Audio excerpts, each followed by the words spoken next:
joining us today on our new episode of The Question. Today, the question encompasses a major theme in T.S. Eliot's poem, East Coker. This theme in which the subject of time which leads to today's question. Does your past make you the person that you are today? Rocky, what do you think about the question today? Well, Kat, I think the answer to the question is yes, because what you do in the past really reflects what you do in the future. So it's like in history, if you don't study the past, you're doomed to repeat it in the future. Yeah, I agree. Your past definitely has an effect on the person you are today. But let's head over to St. Joseph High School, where Tori LaRocco is interviewing students live about their opinions and answers about the question today. Okay, Tori? Yes, Rocky, I'm here at St. Joseph High School live talking to the student body about what they think about the past affecting the person they are today. So let's go see what they think. So, Pauline, do you think the past makes you the person you are today? Yes, because the things you do in the past, maybe there will be like bad experiences, so you'll learn from those, and then from today you'll make different decisions and you'll be a better person. So I think my past kind of does affect the person I am today to a minor degree, but not so much. I kind of like to focus on what's going on now, so I try not to look back. I think it does because it's certain events that make you the person you are. Like, is it bad things or good things? Yes, absolutely. I think your past dictates how you're going to be because you discover things, how you're going to conduct yourself in the future based upon your mistakes, usually.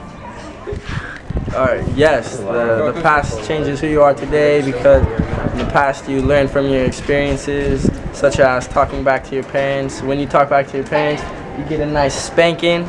When you don't like that, so you don't talk back to your parents anymore. So, Michelle, do you think the past makes you the person you are today? I think so, because you can learn from your mistakes. Well, yeah, obviously. I think that the past affects the person you are today because challenges that you've faced can shape your outlook on things, like therefore helping you to make better decisions in your future. Yeah, the past does definitely have an effect on the present, for sure. I definitely think my past affected who I am today. Without everything I've been through with my mom and my family, I definitely would not be where I am. Yes, because your past experiences, they affect who you are today.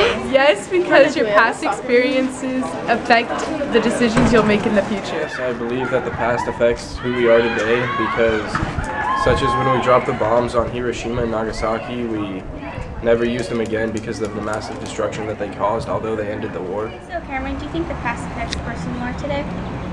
Yes, because you learn from your past mistakes and experiences, and the biases and attitudes you have today are shaped by what you've done and what people have done to you before. Okay, your past does affect your future because, like, if you do a crime and you kill someone and you go to jail for it, I doubt you're gonna get a job when you get out, even if you get out. So typically it does. So in the past, I think that it shapes you as a better person because you learn from your past, so you become better. The past can affect the future because there can be good or bad experiences that can change your outlook on things. Yes, I believe the past affects who you are currently. It's important to remember your past so that you learn from your mistakes. It's also important to remember your past and the decisions you make then so that you have more understanding and compassion for others. So yeah, it's important to remember your past and learn from it. Alright, the question was, does the past affect the person you are today? I absolutely feel that it does. I believe that the things that happen in your life shape you, some for the better, some for the worse. But it's how you handle those situations. The word's called adversity, and everybody goes through it. And those past experiences hopefully shape you into a better Christian. Because everything you're formulated from the past, you don't make yourself out of whole cloth every day. Every instinct, every pattern, every tradition, every thought comes from stuff formulated in the past. There's no such thing as the future. The present only exists for a second, so there's only the past. Alright. 이것은 우리가 어떻게 나중에 이렇게 모든 상황에 대해서 이렇게 해결을 해야 될지 알 수 있기 때문에 우리는 이게 아주 중요하다고 생각합니다. 예를 들어서 북한과 한국에 대해서 이야기를 해보자면 남한이 이렇게 북한에 대해서 계속 심리적으로 압박을 가하면 북한은 정말 계속 이렇게 압박을 가합니다. 나와는 이거를 계속 막아서 우리를 계속 이기게 만들어줬습니다. And now back to Kathleen and Rocky, who will be identifying the answer to today's question. Thank you for joining us. Wow, thanks, Tori. So we've heard from many different members of the St. Joseph High School community, and it looks like everyone sort of had the same idea about the question. We found ourselves trying to find a specific answer, but realized we cannot pinpoint any certain response. Oh, okay, Kat. So today we decided to have a special guest present his well-formulated ideas about the question today. Please welcome the one and only T.S. Eliot.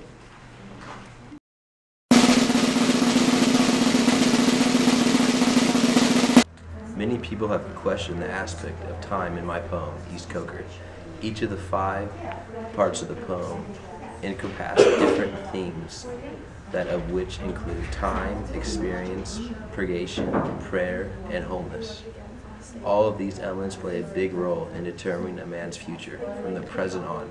Depending on your perspective, this question has 2 sides, one hopeful and one fearful, and it can change in a millisecond. But it's a perspective that can be manipulated by your mind regardless of the circumstances. You can let your perspective dictate your choice, or let you choose dictate your perspective. When you choose to be hopeful, you choose to create your own future, to get creative and brainstorm ways of decreasing the negatives and increasing the positives. You focus on what is within your control and not what is beyond your ability to change.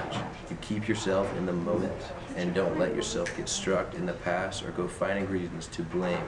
Your chances for success are slim. You choose to rewrite your story, not let your current reality play on repeat in your mind. It's a lot of work, but it's the work that ultimately allows you to get out of your own way. When you choose to be fearful, you choose to let your past dictate your future. How could someone with a great story, a great past, possibly fear the future? It's quite easy. No one knows what the future holds, regardless of whether our past was good or bad. We tend to fear on our past will either align or not align with the future. Incredible, successful people are full of fear, the fear that their best work is behind them.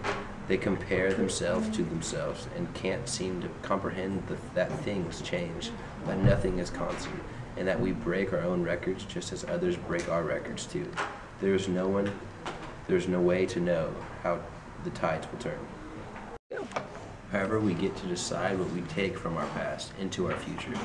What do we want to use? Why not use the lessons, the hardships, and anything else we can find? Surely the past is beyond our ability to change. So the only way to move forward is to truly own our own current place in life, and to own our ability to create our future regardless of the past. If not, we remain in the past, unable to move forward. Thank you for joining us today on the question. We hope we answered the question to the best of our ability so that you have a better understanding of the past affecting your future as a major theme in T.S. Eliot's poem, East Coker. And we also would like to thank our special guest today for coming, Mr. T.S. Eliot, coming to join us today. Thank you very much. See you next time on The Question.